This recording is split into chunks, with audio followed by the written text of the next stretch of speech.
একটি আশঙ্কা তো রয়েই যাচ্ছে, কাশ্মীরের অর্থনীতি মূলত আবর্তিত হয় পর্যটন ব্যবসাকে কেন্দ্র করে। ইন্ডিয়ান অ্যাসোসিয়েশন অব ট্যুর অপারেটরসের তথ্য অনুযায়ী কাশ্মীরের পর্যটন শিল্প থেকে আয় এক অর্থবর্ষে প্রায় 12,000 কোটি টাকা, যা জম্মু কাশ্মীরের জিডিপির 7 থেকে 8%। 2030 সালের মধ্যে এই আয়ের লক্ষ্যমাত্রা করা হয়েছে 30,000 কোটি টাকা।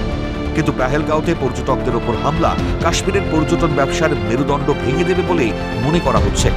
ডাল লেকে প্রায় 1,500 হাউসবোট চলে, 3,000-এর বেশি হোটেল রয়েছে। সন্ত্রাসের আবহে সব বুকিং বাতিল হচ্ছে। গুলমার্গ, সোনমার্গ, পেহেলগাঁওয়ের মতন পর্যটন কেন্দ্রে বছরে লক্ষ লক্ষ পর্যটক আসেন। 2024 সালে 2.36 কোটি পর্যটক কাশ্মীরে এসেছিলেন, যাদের মধ্যে 65,000 ছিলেন বিদেশি। অতিমারি পরিস্থিতিতে ব্যবসা মার খেলেও তারপর ধীরে ধীরে পর্যটনে নতুন দিগন্ত খুলে গিয়েছিল কাশ্মীরে। এবারের মরশুম শুরুর সঙ্গে সঙ্গে পর্যটকদের সুনামি এসেছিল কাশ্মীরে। মাত্র 26 দিনে টিউলিপ বাগানে গিয়েছিলেন 8.14 লক্ষ পর্যটক। কিন্তু একটি অমানবিক ঘটনা বদলে দিল সম্পূর্ণ প্রচ্ছদপট। বাতিল হচ্ছে কাশ্মীর বুকিং। যত সময় যাবে তত পর্যটন ব্যবসায় ক্ষতির পরিমাণটা সামনে চলে আসবে। বাঙালি বেতাব ভ্যালির থেকে ইয়াংথাং ভ্যালিতে যেতেই বেশি স্বাচ্ছন্দ্য বোধ করবে।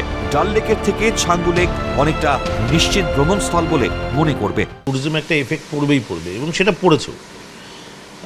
এখনও সেটা বোঝা যাচ্ছে না তার এফেক্ট কতটা। তবে এই অঞ্চলের মানুষ আমার যতদূর মনে হয় এই মুহূর্তে অন্তত কাশ্মীরমুখী হবে না।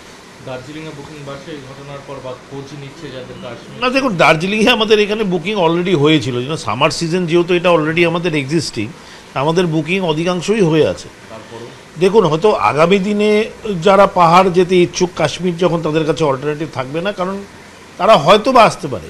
বাট আমি ঠিক এটাকে সেভাবে দেখছি না। আমি যেটা দেখছি সেটা হচ্ছে যে ওভারঅল ট্যুরিজমের একটা সার্বিক কিন্তু ক্ষতি হয়েছে। নিউ জলপাইগুড়িতে এখন পর্যটকদের ঢল, কিন্তু কাশ্মীর কোথাও যেন মনে ভয় ধরিয়ে দিয়েছে। নিজের অজান্তেই ভগবানকে ডেকে চলেছেন পর্যটকরা, যেন এরকম ঘটনা আর না ঘটে। কাশ্মীরে যাওয়ার প্ল্যানটা এখন করা মানে ঠিক হচ্ছে না, হবে না, যেহেতু যা জঙ্গিয়ানা হচ্ছে। তো সেই জায়গা থেকে এখন মনে হচ্ছে যে দার্জিলিংই বেটার অপশান। কাশ্মীর নয়, কাশ্মীরে দেখলেন তো কেমন হয়ে গেল জিনিসটা।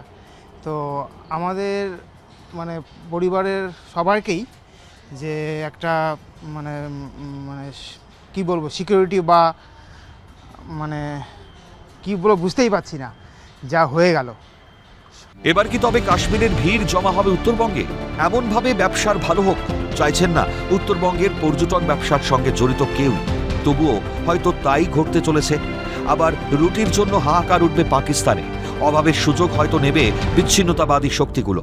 ভালো নেই কাশ্মীর, একদম ভালো নেই। পার্থ দাসের রিপোর্ট, ক্যালকাটা টেলিভিশন নেটওয়ার্ক।